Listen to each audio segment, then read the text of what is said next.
Magandang araw mga kaibigan. Gusto kong magbigay ng reaksyon doon sa pagbisita ni VP Sara kay former Vice President Leni Robredo, na kung saan ngayon binabatikos ang ating Vice Presidente, tinatawag na siya na desperada. Bakit desperada? Parang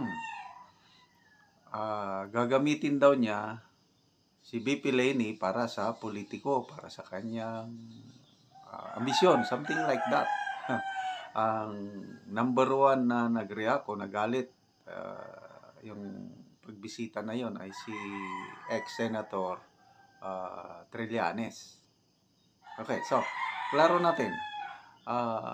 Bakit pumunta si VP Sara sa Naga? Ito, nagbigay po ang official statement ang Office of the Vice President. Imbitado ng mga taga-Naga si VP Sara. So, basahin ko yung statement ha. Hindi yung nagpunta siya doon para bisitahin si VP Leni at gagamitin sa politika. Hindi ganun yun. Kaya yung sasabihan na desperada ng Vice Presidente, napakalayo naman yun.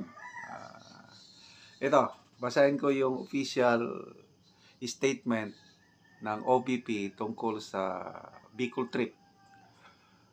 Vice President Sara Duterte is excited to experience her first ever Peña Francia Fiesta. She was invited by a Bicolano friend to attend the centennial anniversary mass of the canonical coronation of Our Lady of Peña Francia on September 20. The same friend also arranged a casual meeting with former Vice President Leni Robredo. During her stay in Naga, Vice President Duterte visited several prominent Bicol personalities and heard mass with ordinary Bicolanos. She neither looked desperate nor distressed. Thank you. O yun. Kasi medyo malabo ang background nung lumabas ang balitang ito, no? Nung in-interview yung spokesperson ni VP Leni, si Gary Gutierrez, na parang bigla na lang tinawagan ni VP Sara si VP Leni at nandun na, bibisita na. Parang ganun nga, parang sinurprise visit. Hindi pala. So, mabuti ngayon at nagbigay ang OVP ng statement. May invitasyon. So, first time mag-attend, ako nga, hindi pa ako naka-attend yan eh. Marami na akong napasyalang lugar sa Pilipinas. Yung Bicol region, hindi ko pa yan nabisita. Kaya, I hope someday makabisita rin ako dyan sa Naga at maka-attend itong Peña Francia Festival na ito. Kasi balitado ito. So, excited ang ating VP Sara na magpunta sa Naga dahil inimbita. Mayroon silang common friend. So, yung common friend na yun,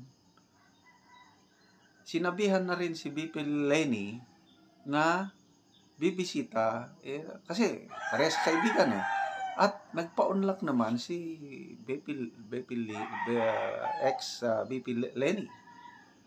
So, what's wrong with that? Okay. So, sa politika, sabihin natin magkatunggali ang Leni Duterte. Kaya lang sa personal, wala namang wala akong matandaan ng personal mga binitawang salita ni VP Sara against kay VP Leni. Wala. So it's pakitang tao lang. Political lang yan eh. So, bakit tatawagin na desperada ang VP Sara for meeting VP Lenny na may nag-arrange na common friend? Okay. So, magbasa lang ako sa mga comments. Tama lang naman. At di naman binabatikos ni VP Lenny si VP Sara. Correct. Both ways eh. Wala akong matandaan ng masamang salita si VP Lenny against kay VP Sara. Ganon din si VP Sara. Wala siyang masamang salita tungkol kay VP Lenny. So what's wrong na mag-meet sila? Wala namang ginawa na katraidoran ang dating VP kay VP Sara, kaya walang masama doon. Oh. So, respeto lang, sabi ng isa. Lugar ni Madam Lenny yan. Ganyan ka-formal at maayos ang kilos ni VP Sara. So, courtesy. So, tama yung ginawa ng common friend na dating Vice President at ang incumbent Vice President, parehas niyang kaibigan, ay pinag-meet niya. Tama lang naman yun. At walang masama na magkita ang dalawang magkatunggali sa politika sa isang religious gathering. After all, kahit ano ang political inclination inclination natin, pare-pares man tayo naniniwala sa isang Diyos, sa isang tagapagligtas na si Panginoong Hesukristo. So, bakit kayo magtawag na desperada? Ano pa naman? Galit. Galit. Si Trillanes galit. What's wrong kung nagpaunlak sa imbitasyon? After all, Madam VP Sara is a humble and lowly person, a very good example of a public servant. Another comment, Sara is the strongest politician of today. Hindi yan hihingi ng tulong kahit kaninong politiko. Oh, may pangalan yan. Yung nagdra-drop by man ka kay Robredo. Sigurado nagrespeto lang dahil respetado si Sara kahit kanino. Okay, so hindi kailangan ni VP Sara ang tulong ni VP Lenny Robredo. Sa totoo lang.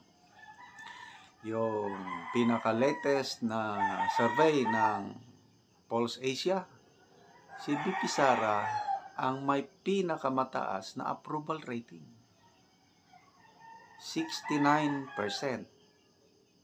Pumapangalawa lang ang Pangulong Marcos, 52%. Pinakamababa si Speaker Martin Romualdez, I think 35%. Kahit sa mga presidential surveys, nandyan palagi nangunguna si VP Sara. Siya ang pinakamalakas na contender as of now sa 2028 presidential election. Although, sinasabi ng VP Sara na wala pa siyang final decision kung tatakbo siya sa 2028. Ang kanya lang, sabi lang niya is, trabaho lang ako. Okay? So, sa end of 2026 na daw siya mag-a-announce kung kakandidato siya o hindi. Ang sa kanya ngayon, trabaho lang. So, kita nyo, kahit ang galaw na ng Kongreso is tinapyasan ang kanyang budget ng more than 60%. Sabi niya, trabaho lang. I can work with zero budget.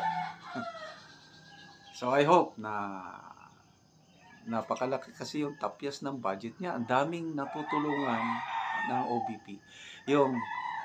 Siya lang yung OBP na nagkaroon ng 10 satellite offices all around the country.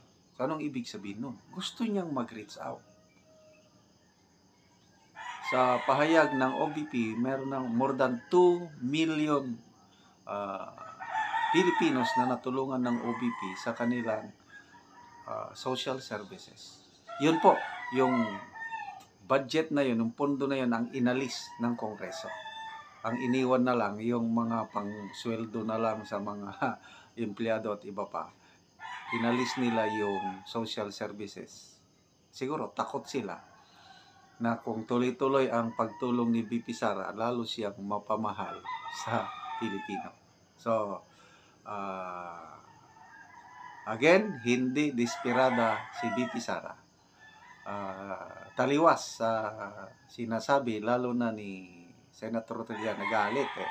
Bakit ka nakipag-meet dyan na plano pa nga naming i-impeach, something like that. So, pabayan na lang natin si Senator Trillanes. Siguro naisahan na naman siya ni VP Sara.